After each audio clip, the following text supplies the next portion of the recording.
Welcome back to Boom and Bust. I'm your host, Tony Clement, here with David Boudeweel. He is the CEO of Boudeweel Public Affairs. David, before the break, you were mentioning about energy diversification being an increasing goal in the Quebec economy. So tell us how Quebec fits in to the North American energy networks.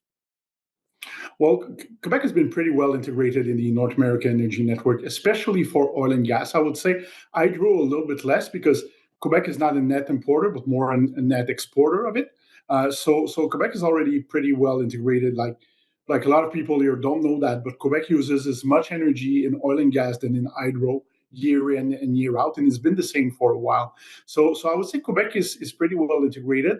However, any discussion regarding like a national corridor for energy and things like that is very interesting to Quebec as well, because Quebec would be interested in exporting hydroelectricity to Ontario, a little bit more south of the border, if the contracts and the economics make sense. So at the same time, when Quebec oftentimes is antagonistic to Alberta in terms of energy and things like that, in terms of wanting to make more money and better make economic sense of resource, there's a possible alliance there, and if things make sense for Quebec.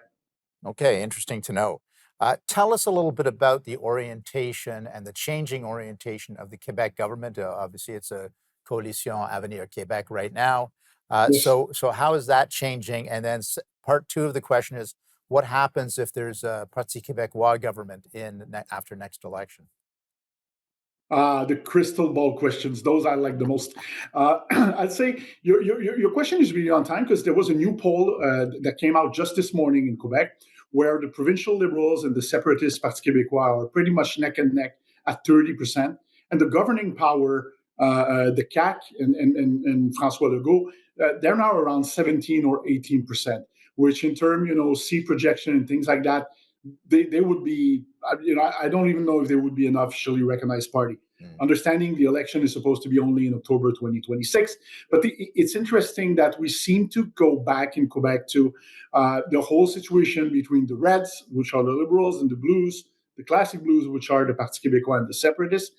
Right now, however, the Parti Québécois is doing its best to recruit good candidates, especially in the economic side.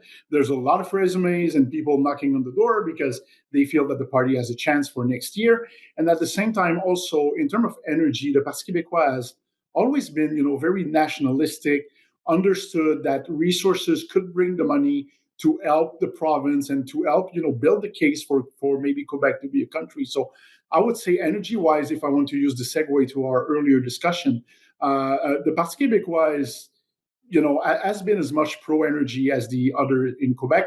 The problem we've seen lately, both with the Liberals and the CAQ, is that there have been kind of an abandonment of the mantle of being about economic development and fighting for the development of Quebec. So in this light, I think we'll have to see what are the proposals of the different parties, but it's definitely a scenario that we cannot put aside. Right, right. Let's return to that in a minute or two. I do want to go back to what you were saying about Quebec local production. Very interested to hear that there are some other options other than just hydroelectric power. So tell us a little bit more about other fields. And specifically, I have again a follow-up question whether Quebec is Mhm. looking at small modular nuclear reactors as an example. So in terms of gas, the main discovery in Quebec is in the lowlands, so somewhat in between, like the pad between, I would say, Bécancour and the south shore of Quebec City. It's basically the prolongation of the same formation that we have, the geological formation in Pennsylvania and Ohio, which is called the Marcellus, and it becomes kind of the Utica when you cross the border and you get into Quebec. So it's similar formations that were discovered about the same time. But of course, we saw the energy revolution in the US with Pennsylvania and Ohio, and Quebec that has unfortunately decided so far not to develop its resources. And this is a real discovery in Quebec because it's not only proven resources, but it's resources that are proven that would be economically feasible to produce. And we have a lot of discussion in Quebec. We hear a lot about Churchill Falls, which is a very big hydroelectricity development in Newfoundland.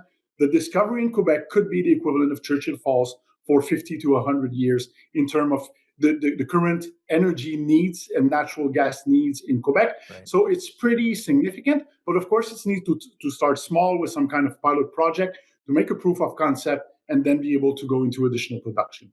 Interesting.